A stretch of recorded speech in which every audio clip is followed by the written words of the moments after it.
throw it with the bigger part, the bigger finger over the bigger portion of the seams, just to try to keep it straight and true. When I'm teaching, and I always talk about teaching young kids, but I use the same ideas with the 25-year-old major league pitchers. When I'm talking about throwing a changeup, I always introduce it as trying to throw a fastball with these two fingers. And when I try to get the kids to do, and you can do it too, but I'm just trying to give you the idea. I try to get the kids to not look at the baseball and just tell them to grab a four-seam fastball with these two fingers. Of course, they want to look and they want to do this, but if you kind of do what I'm talking about, now here's my four-seam fastball with these two fingers, and what happens is these other fingers just automatically go onto the side. So what I've got is a four-seam fastball.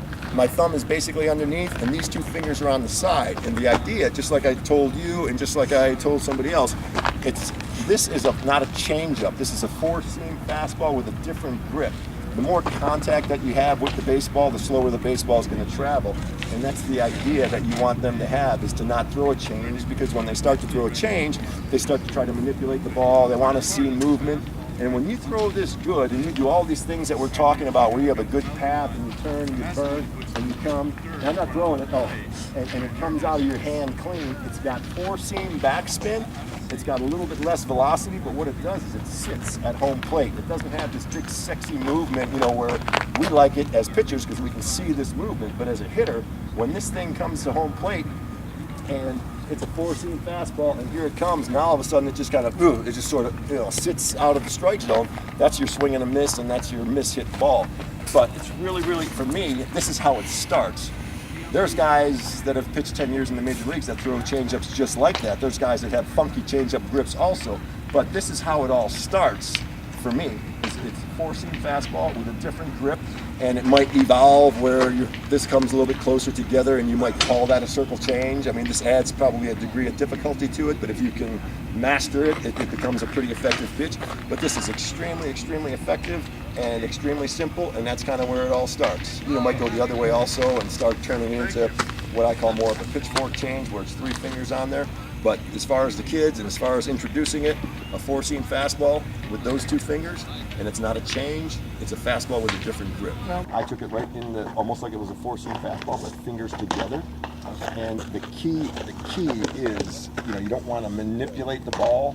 I take that middle finger and I'm throwing a fastball, and I stick it right into the ground. I just stick that middle finger right into the ground. But basically what that does, cutting it straight down. It's all about the palm for me. As you're coming through, when you throw a fastball and it comes off your fingers like that, and your palm is down. When people throw cutters or breaking balls, they want to try to do this, and your palm starts getting sideways. The key for a good tight cutter is your palm has to stay down. So I'm coming through, my middle finger's coming straight to the ground, bam! I throw this thing, and my palm's down like that, and that's where you get. But everybody wants to manipulate. You want to get more early. But it is a last minute. Is that what creates a later break? Absolutely, and it creates a fastball look. That's the key to a cutter. Usually, if you throw it in low, they can't hit it. That's the key to a cutter. Is it's a fastball. Well, it's not. But that's absolutely it. But there is no right or wrong grip. You could hold it virtually any way you want it to. I mean, some grips are more common than others, but there's no right or wrong. I got pretty big fingers, so I go across the big part of this thing. But you got to get that whack. You don't think about it in those terms. But was that the cutter? Yeah. It's pretty good. You like it? Yeah. Get your hips comfortable now. Get your hips comfortable, like how they, what I'm saying? Yeah, okay. So remember we were talking about 90 degrees? So you're throwing from here, so here you're using about 20 degrees. You can get more. So instead of your foot being there, just close it. I think I just put it back where it was. Don't use my legs. No, put it back where it was. As far as open. Exactly. Sorry, let me get rid of Last 2 years he's given me enough So now tips just where I bring it think to my my foot. body starting Okay, to so remember better. that's about the same closed as you have been open, correct? So now, it's a piece of cake, right? Yeah. It's a piece of cake. So this is what you really need to feel. When you land, and you can move your foot down.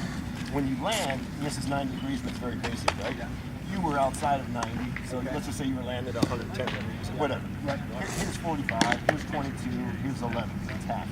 ideally about in there, 10, 11, or 12 degrees closed. Now I'm getting technical in terms of degrees, but just a little bit closed. That's what you want to strive for, absolutely, because now, just trying to get your arm up like you were going to be ready to throw. That was a brush back. You got your hips here, now as you turn and go, you're using all that. You haven't. It's just like if you were hitting and you want to do stuff like this. Now as you hit, what are you doing? It's all good, and that's all you're doing is kind of swap.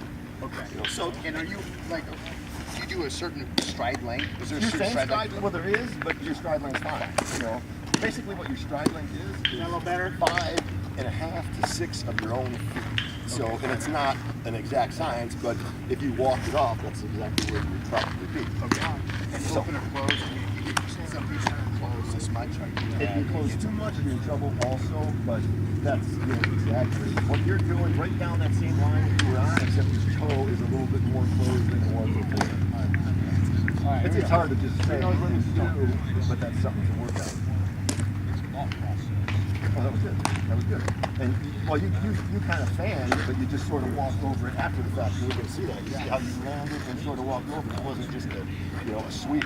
So that's actually pretty damn good. That's the first thing that jumps out at me. Good. Yeah, real good.